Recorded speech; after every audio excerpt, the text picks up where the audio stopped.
Shalom, damai sejahtera di dalam Tuhan Yesus Kristus.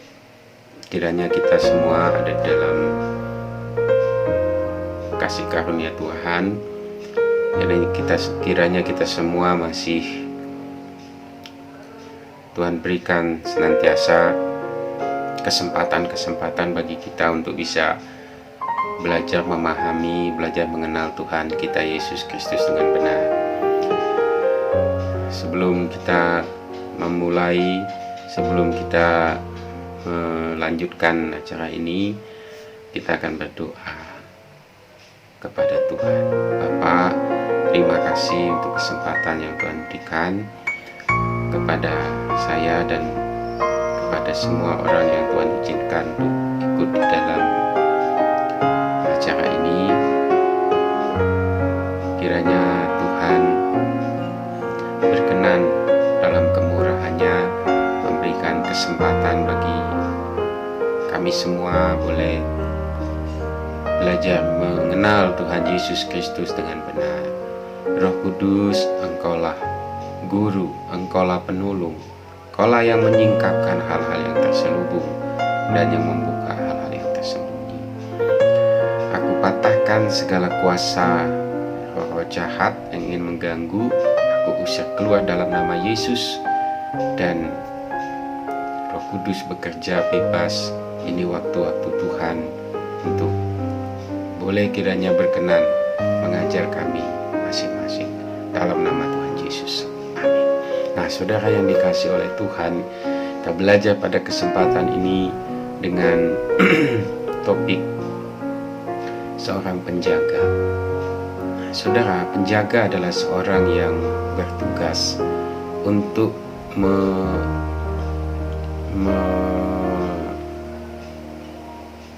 melakukan satu tugas,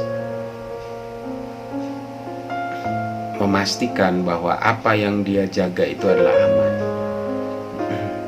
memastikan bahwa apa yang dia jaga itu tidak bermasalah. Itulah pekerjaan seorang penjaga, saudara. Nah, betapa beratnya tugas seorang penjaga, sebab dia tidak boleh lalai, sebab dia tidak boleh tertidur, sebab dia tidak boleh untuk mementingkan dirinya sendiri dalam keadaan apapun juga, tapi tetap memfokuskan dirinya kepada tugas yang dia emban, kepada tugas yang dia lakukan, supaya sungguh-sungguh dia boleh menjadi seorang penjaga yang baik dan apa yang dijagainya aman. Nah, saudara yang dikasihi Tuhan, hal ini pernah dikatakan kepada Allah, oleh Allah kepada Yehezkiel di dalam Yehezkiel 33. Allah menetapkan Yehezkiel sebagai penjaga. Nah, Allah berfirman kepada Yehezkiel tentang seorang penjaga. Nah, jika suatu bangsa mengangkat seseorang menjadi penjaga, dan penjaga itu harus senantiasa menjaga bangsa itu terhadap ancaman-ancaman, terhadap hal-hal yang dapat membahayakan bangsa itu.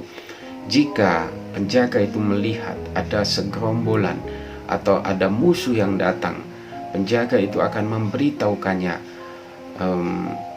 kepada bangsa yang dijagainya dengan hal-hal yang dapat dimengerti oleh bangsa itu. Misalnya pada zaman dulu itu ada trompet.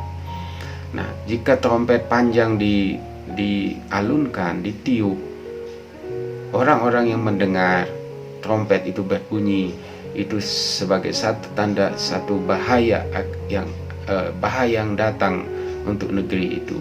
Maka semua orang yang mendengar, semua orang yang percaya, dia akan bersiap-siap untuk menghadapi musuh yang datang itu. Tetapi jika penjaga itu tahu dan melihat bahwa ada musuh yang datang, tetapi dia tidak meniup sangkakala itu, dan dia membiarkan bangsa yang dijagainya itu dibinasakan atau dikuasai oleh musuh, maka penjaga itu adalah penjaga yang lalai atau penjaga yang tidak baik. Nah, Yehezkiel ditetapkan menjadi penjaga atas bangsanya. Oleh karena itu Allah mengatakan, jika aku berkata kepada orang jahat, engkau akan mati, dan engkau tahu bahwa orang jahat itu berbuat jahat, tetapi engkau tidak menasihati dia, maka jika dia mati dalam kesalahannya dan nyawanya akan dituntut dari penjaga itu. Tetapi jika penjaga menyampaikan atau mengatakan kepada orang jahat itu bahwa dia harus berbalik kepada Tuhan, maka ketika orang itu mati, nyawanya tidak dituntut dari si penjaga, tetapi dia mati atas kesalahannya sendiri. Nah, saudara yang dikasihi Tuhan, baik penjaga, baik orang yang dijaga, itu sama-sama mengandung resiko. Semuanya harus bertanggung jawab di hadapan Allah, di hadapan yang memberi tugas kepada seseorang untuk menjadi seorang penjaga. Tetapi tujuan dari kedua-duanya adalah baik, baik untuk penjaga dan baik orang yang dijaga. Tentu posisi orang yang menjaga itu tentu adalah posisi yang sangat sulit untuk dilaksanakan kalau dia tidak bersungguh-sungguh memberi dirinya untuk dipakai oleh orang-orang yang menganggap dirinya layak untuk menjadi seorang penjaga. Nah, saudara yang dikasihi oleh Tuhan Yesus Kristus, bagi apa yang kita dapat mengerti, apa yang kita dapat pahami, apa yang kita dapat pelajari dari peristiwa Allah kata-kata Allah mengangkat Yehezkiel menjadi seorang penjaga pada zaman sekarang kita ini. Mungkin di antara saya dan saudara ada yang ditentukan Allah untuk menjadi penjaga, baik untuk keluargamu atau kumpulanmu atau bangsamu.